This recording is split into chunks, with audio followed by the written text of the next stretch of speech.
अगर वो वोट आप हासिल करके अशोका की जगह तक पहुंच जाएं तो भगवान बुद्ध के विचार बड़ी आसानी से फैल जाएंगे।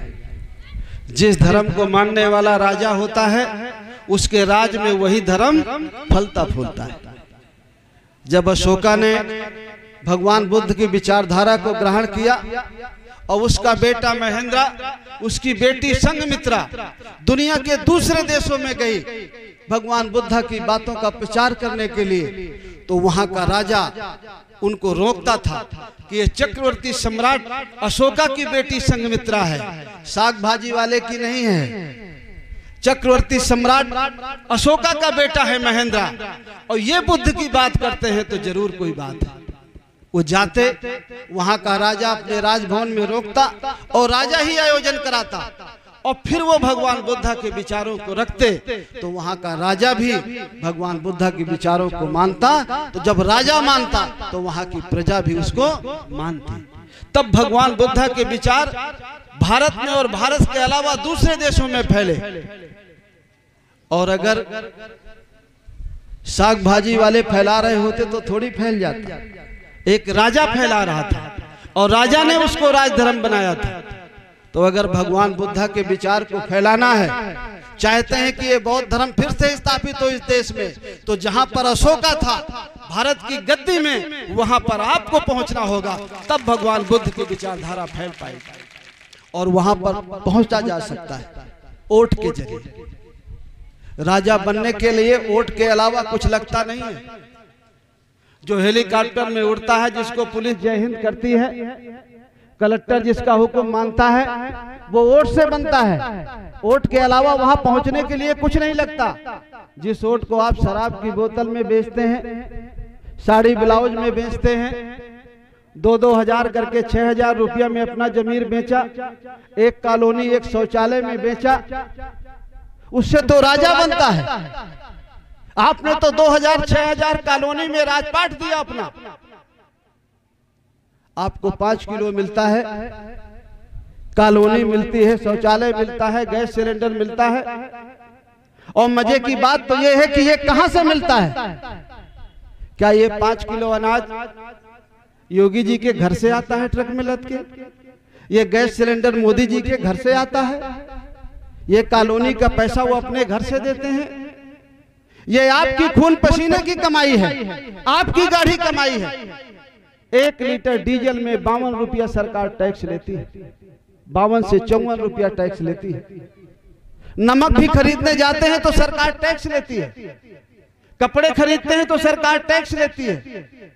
पार्ले जो बिस्कुट आता है 5 रुपया का, उसमें 76 पैसे सरकार टैक्स लेती है। हमारा देश ऐसा है कि अगर 1 दिन का पैदा हुआ बच्चा है और आप उसको दवा लेने जाइए तो 1 रुपया की दवा, 1 रुपया सरकार का टैक्स।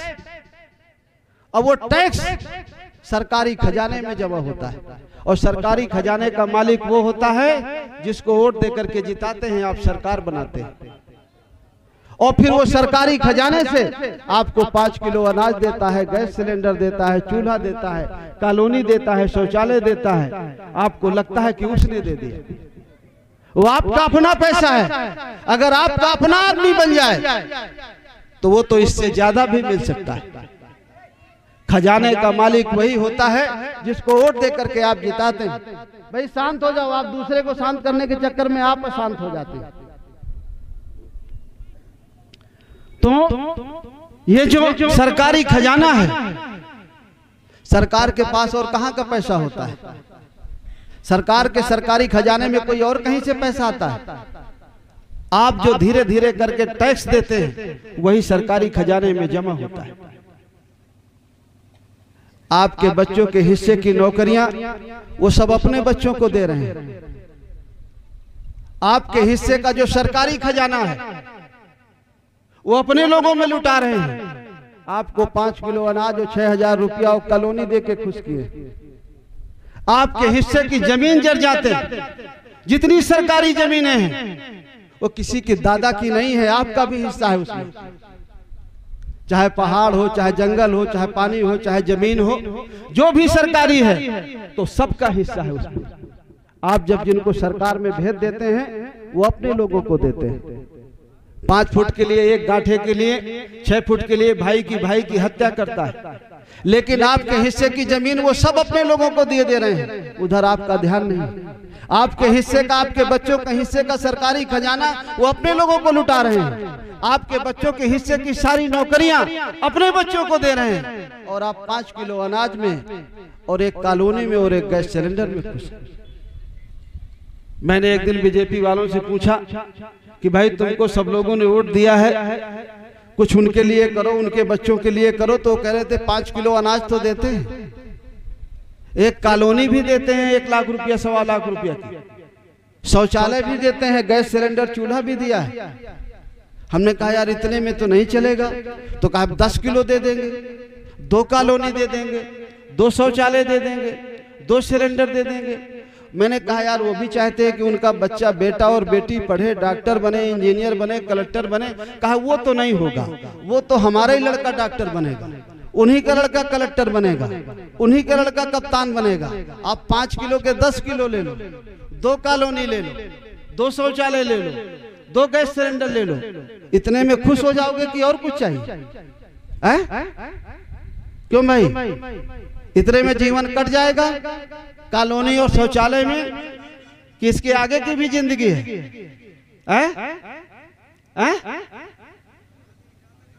इससे नहीं होगा कुछ। इसी में तो बिके हैं हम सब, और किस में बिके? कॉलोनी 6000 में और गैस सिलेंडर में ही तो अपना जमीर बेचा है, कि और कुछ चाहिए? अगर चाहिए कि हमारा बेटा, हमारी बेटी भी पढ़े, वो भी डॉक्टर बने, वो भी इंजीनियर बने, वो भी कलेक्टर बने, वो भी कप्तान बने, तो वोट दे करके जहां उन्हें भेजा है वहां अपने आदमी को वोट दे करके भेजना पड़ेगा।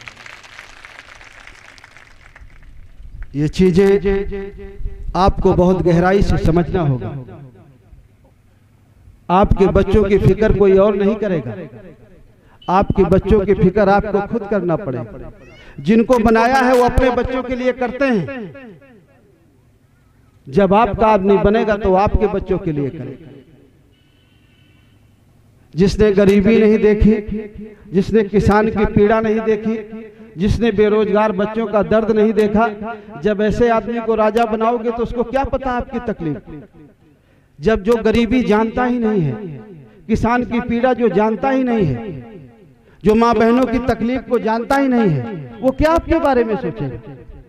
आपके बारे में तो वही सोचेगा जो पीड़ा, आपकी पीड़ा को, तकलीफ को जानता है, नजदीक से देखा है, वो आपके बारे में सोचेगा। लेकिन वो तो टीवी से आपको रसगुल्ला खिलाता है और आपको टीवी से खा के टेस्ट आ जाता है और उसका स्वाद आप भूलते नहीं हैं, और आपकी थाली का रसगुल्ला वो छीन लेता है। आप जरा ध्यान करो, 6 साल पहले अगर आपको खेती से 100 रुपया बचता था तो आज आपको 30 रुपया बचता है, 33 रुपया बचता है। जिसने आमदनी आपकी 2 गुना करने को कहा था, वो अगर आपकी 100 थी तो 33 हो गई है, 300 थी 100 हो गई है। लेकिन आपके मन में अभी भी भरा हुआ है कि नहीं, अगर वो नहीं होगा तो पाकिस्तान भारत में घुस आएगा। 6 साल पहले नहीं था क्या पाकिस्तान? था कि नहीं था? तो क्या घुस आया था? क्या कब्जा कर लिया था? क्या इन्हीं 6 सालों में आया है पाकिस्तान की? पहले भी था? लेकिन लगता है कि भाई अगर ये नहीं रहेगा तो पता नहीं क्या हो जाएगा। एक एक करके कुछ नहीं छोड़ा, सब आपका छीन लिया। एक स्टालियन था, रूस का तानाशाह शासक राजा। रूस एक देश है, वहां का शासक था स्टालियन। लोगों ने उससे पब्लिक की समस्याओं के बारे में कहा, तो वो जब संसद में गया तो अपनी जेब में एक मुर्गा लेके गया। बहुत ध्यान से सुनना इस बात को। और जब वहां के सांसदों ने उससे सवाल करना शुरू किया, लोकतंत्र के बारे में, जनता के बारे में, जनता की गरीबी के बारे में, जनता की परेशानी के बारे में, तो उसने मुर्गे को निकाला और एक एक करके मुर्गे का पंखा नोचना उसने शुरू किया। और धीरे धीरे करके सारे मुर्गे के पंख उसने नोच दिए और फिर अपनी जेब से दाना निकाला और मुर्गे पे डाला। अपने पैरों के चारों तरफ उसने दाना डाला। मुर्गा के पंख नोचने के बाद जिसने मुर्गे के पंख नोचे, उसके बाद वो अपनी भूख मिटाने के लिए उसके पैरों के पीछे पीछे वो दाना डालता रहा तो चलता रहा। कहा ये होती है जनता, ये होती है पब्लिक। पहले इसके पंख नोच लो सब, और फिर ये जाएगी कहां? अपना पेट भरने के लिए कराते हुए भी हमारे पीछे पीछे ये चलेगी। जरा ध्यान से सोचो, ऐसा तो नहीं है कि सारे पंख आपके नोच लिए गए हो, आपको मजबूर कर दिया गया हो कि आप कहीं जा नहीं सकते हो, फिर आप मजबूरी में अपना पेट पालने के लिए उसके पैरों के पीछे पीछे आप घूमे। इन 6 सालों में यही हुआ है आपके साथ। ये जो किसान नीति आई है, जिसके लिए लड़ाई लड़ रहे हैं किसान, दिल्ली के बॉर्डर पर बैठे हैं, वो किसान अपनी भी लड़ाई नहीं लड़ रहे। 250 बेचारे अभी तक मर गए हैं, वो आपके लिए भी मरे। वो जीतेंगे तो आप जीतेंगे, आपके बच्चे जीतेंगे, और वो हारेंगे तो आप भी हारेंगे। लेकिन क्या आपकी कोई सद्भावना उनके लिए है? कभी उनके बारे में सोचते हैं कि वो हमारी लड़ाई लड़ रहे हैं, हमारे बच्चों की लड़ाई लड़ रहे हैं? कभी 10 मिनट भी चर्चा करते हैं अपने घर में बैठ के? कोई और लड़े हमारे लिए, वहां घर में ऐश करे? कौन लड़ेगा आपके लिए? कौन मरेगा आपके लिए? आपको अपने अपने बच्चों की ही फिक्र नहीं है, तो कौन लड़ेगा आपके लिए? 250 मरे हैं ऐसी सर्दी में बैठे रहे, और आज भी वो लड़ रहे हैं। ये ऐसे तीनों कृषि कानून हैं कि कहीं के नहीं बचेंगे हम, सब कुछ बर्बाद हो जाएगा। जैसे पुराने जमाने में एक टाइम के खाने में लोग काम करते थे, किले बनाते थे, वही नौबत आने वाली है इस देश में। लेकिन हमको तो फिक्र नहीं है, हम तो ऐसे हैं, लड़े कोई और जब जीत जाएगा तो आपको भी फायदा हो जाएगा, तो आपको क्या लेना देना? आपको लगेगा कि हमसे क्या मतलब, वो तो अपने लिए लड़े। जैसे महात्मा फुले 250 साल पहले हमारी शिक्षा के लिए लड़े, उनकी वजह से हम पढ़े लिखे हैं, हमारी बेटियां पढ़ी लिखी हैं। महात्मा फुले और सावित्रीबाई फुले न होते तो शायद हमें शिक्षा का अधिकार न होता। लेकिन आज हम में से बहुत सारे लोग कहते हैं कि वो तो हमारे बाप के पास पैसा था, उसने हमें अच्छे से पढ़ाया, इसलिए हम पढ़ गए। बहुत सारे जो पढ़ गए, छोटी मोटी नौकरियां लग गई, तो वो अपने को बड़े तीरंदाज समझते हैं कि नहीं, वो तो हम पढ़े थे, हम बहुत होशियार थे, इसलिए नौकरी लग गई। उनको ये पता थोड़ी है कि तुम्हें नौकरी लगे इसके लिए कितने लोग मरे, कितने लोगों की जानें गई, कितने लोगों ने संघर्ष किया। नहीं तो हमें तो न पढ़ने का अधिकार था, न नौकरी करने का अधिकार था। आज वही लड़ाई वो किसान भाई लड़ रहे हैं। कृषि का जो पहला कानून है, सरकार ने कहा कि हमने प्राइवेट मंडियां भी कर दी, सरकारी मंडी भी है, आपकी जहां मर्जी हो वहां बेचो, अपनी मर्जी से बेचो, 2000 की जगह 4000 का बेचो। जब साबुन वाला अपनी कीमत निर्धारित करता है तो किसान भी अपनी कीमत निर्धारित करे। जब साइकिल बनाने वाला अपनी साइकिल की कीमत निर्धारित करता है, फैक्ट्री वाला, तो किसान भी अपने गेहूं की कीमत निर्धारित करे। क्या किसान अपनी कीमत निर्धारित कर पाता है? किसान की कीमत तो बाजार निर्धारित करती है, हड़तिया निर्धारित करता है। किसान कहां अपनी कीमत निर्धारित कर पाता है? सरकार ने कहा, सरकार की साजिश समझिएगा सरकारी मंडी बंद करने के लिए। सरकार ने कहा कि भाई हमने एक ऑप्शन दिया है, आप चाहे तो प्राइवेट में बेचो, नहीं तो सरकारी में बेचो। अब जब सरकारी रहेगी, प्राइवेट रहेगी। प्राइवेट को सरकार ने टैक्स नहीं लिया, उसको छूट दे दी है, वो उसके अपने आदमी है ना। तो जब आप बेचने जाएंगे तो जब सरकार प्राइवेट वाले को टैक्स नहीं लगना, तो सरकारी से 10 रुपया वो महंगी खरीदेगा। और जियो को जरा ध्यान करो, जियो को और BSNL को, टेलीफोन है ना मोबाइल, तो जरा जियो को ध्यान करो, पहले वो फ्री चला था, तो जब आप मंडी में जाएं, मंडी सरकारी मंडी में नहीं जाएंगे, प्राइवेट में जाएंगे, स्वाभाविक है 10 रुपया महंगा मिलेगा तो जाएंगे। तो 1-1.5 साल में सरकारी मंडी जब जाएंगे नहीं तो वो बंद हो जाएंगी।